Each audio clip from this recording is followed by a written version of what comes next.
Hi mga animals! Andito na naman tayo sa part 2 na requested episode nyo ng rating mga canned squid! Let's go! Naman, para maiba, naghanap ako ng mga chili version naman ng mga squid.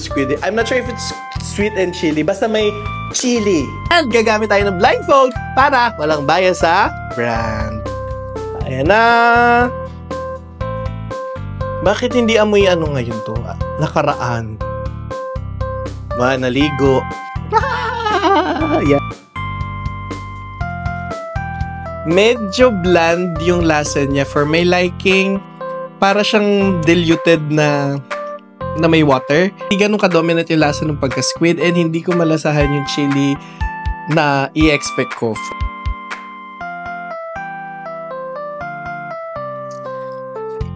Ayun na! Andon, nagtatago, babe! Nasa squid yung anghang. So, this is a 7 out of 10. Siya yung huli ko. Thank you. Thank you, Steve. God bless you. Eto, mas amoy ko yung pagkapusit niya or scent nung pinaka chili squid niya compared dun sa nauna. Eto! Sweet, salty, may hints ng chili, hindi na overpower no anghang. Yung pinaka-flavor ng squid. Gusto ko may aftertaste siya ng sweetness. Hindi siya gaano kalambutan na sa expected. It gives a different dimension, flavors. It's better to dun sa nauna. Bigyan ko to ng 9.5 out of 10. Kanin na lang yung kulang. Next, pusit. Praise be Jesus and Mary.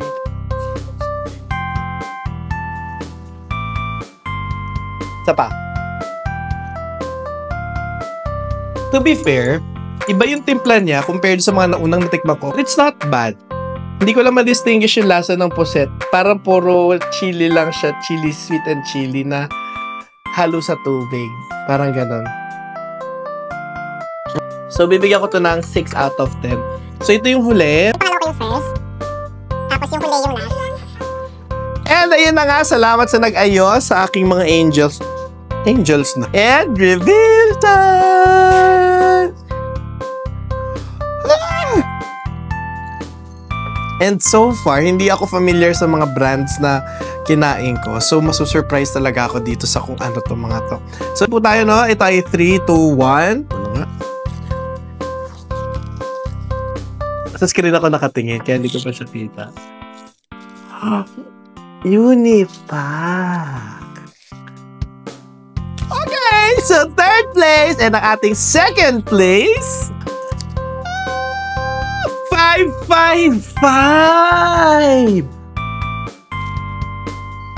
Ano kaya itong first? Oh my gosh! Saba nga! Doon sa aking broadcast channel and doon sa community chat channel ko, ang sinasabi niyong recommended brand nyo ay Saba.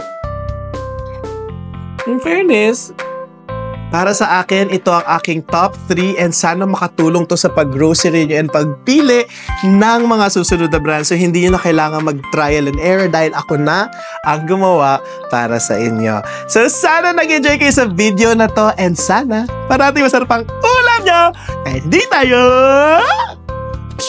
mayaman. Bye!